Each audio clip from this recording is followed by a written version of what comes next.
Sekolah mengajarkanmu cara mencari pekerjaan, tapi tidak mengajarkan siapa yang mengendalikan permainan. Mereka mengajari rumus, mengajari cara menjawab soal dan menghafal tanpa mementingkan pemaknaan. Dalam mencari kesuksesan karir dan finansial, ada satu pelajaran yang hampir menentukan seluruh hidupmu dan justru tidak pernah diajarkan.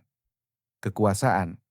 Cepat atau lambat, kamu akan menyadari bahwa dunia tidak selalu berpihak kepada orang yang paling baik, tidak selalu kepada yang paling pintar.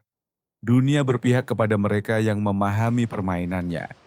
Mereka memahami apa yang membuat orang percaya, apa yang membuat orang mengikuti, dan apa yang membuat seseorang memiliki pengaruh. Karena pengaruh adalah pintu menuju kekuasaan. Kebohongan tentang kekuasaan sejak kecil kita diajarkan sebuah cerita sederhana. Bekerjalah keras dan kamu akan berhasil. Jadilah baik dan dunia akan membalas kebaikanmu. Jadilah jujur dan semua orang akan menghargaimu. Terdengar indah, namun sejarah menunjukkan kenyataan yang lebih rumit. Ada orang berbakat yang tidak pernah dikenal, ada orang cerdas yang terus diabaikan, ada pekerja keras yang hidupnya tidak banyak berubah. Sementara ada orang yang mampu memengaruhi jutaan manusia hanya dengan kata-kata. Perbedaannya bukan selalu kemampuan. Seringkali perbedaannya adalah pengaruh. Machiavelli dan realitas manusia 5 abad lalu. Niccolo Machiavelli menulis sebuah buku yang membuat namanya terkenal hingga hari ini. Buku itu berjudul The Prince. Ia tidak membahas dunia yang ideal. Ia membahas dunia sebagaimana adanya. Menurut Machiavelli, manusia mudah berubah. Kesetiaan sering bertahan selama keuntungan masih ada.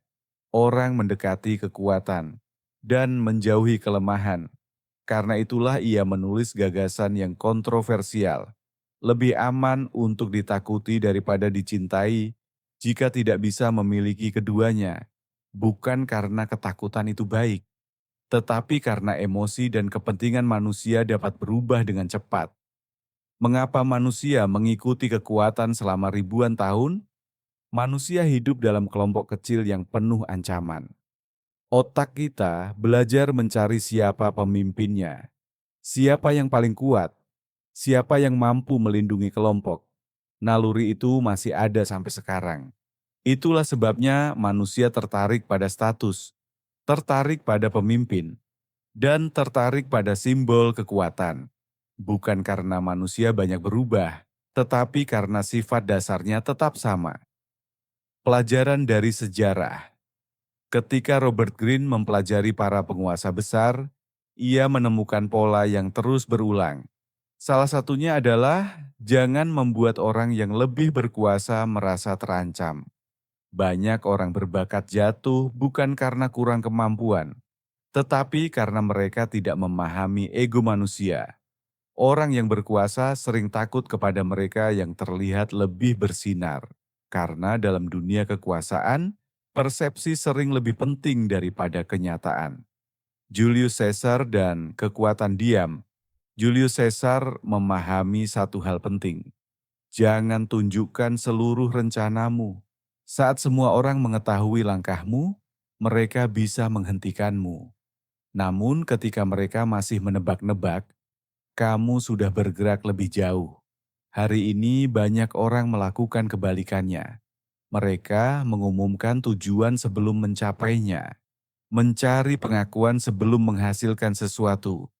Padahal kekuatan sering tumbuh dalam diam. Perhatian adalah mata uang baru. Dulu kerajaan memperebutkan wilayah. Hari ini manusia memperebutkan perhatian. Perusahaan teknologi memahami hal ini. Media memahami ini, begitupun para politisi. Mereka tahu perhatian menciptakan pengaruh. Dan pengaruh menciptakan kekuasaan. Seseorang dengan perhatian jutaan orang dapat mengubah opini publik hanya dalam hitungan jam. Bukan karena ia selalu benar, tetapi karena ia didengar. Napoleon dan keberanian bertindak. Napoleon Bonaparte bukan pria yang paling kuat secara fisik. Namun, ia mengubah sejarah karena punya keberanian untuk bertindak. Sebagian besar orang menunggu waktu yang pas, menunggu rasa percaya diri datang. Namun Napoleon bergerak lebih dulu, lalu menyesuaikan langkahnya di tengah jalan. Banyak peluang hilang bukan karena kurang kemampuan, tetapi karena terlalu lama ragu. Kekuasaan tertinggi. Banyak orang mengira kekuasaan berarti mengendalikan orang lain. Padahal bentuk kekuasaan tertinggi adalah mengendalikan diri sendiri. Marcus Aurelius memahami hal ini. Mereka menguasai emosi sebelum mencoba menguasai apapun yang lain. Karena, apa gunanya memiliki uang jika hawa nafsu mengendalikanmu? Apa gunanya memiliki status jika ketakutan menentukan keputusanmu? Kebebasan sejati lahir ketika seseorang mampu memimpin dirinya sendiri. Sebagian besar pria menghabiskan hidup mengejar kekuatan di luar dirinya. Uang, status, jabatan, pengakuan. Padahal pertempuran terbesar terjadi di dalam pikiran mereka sendiri.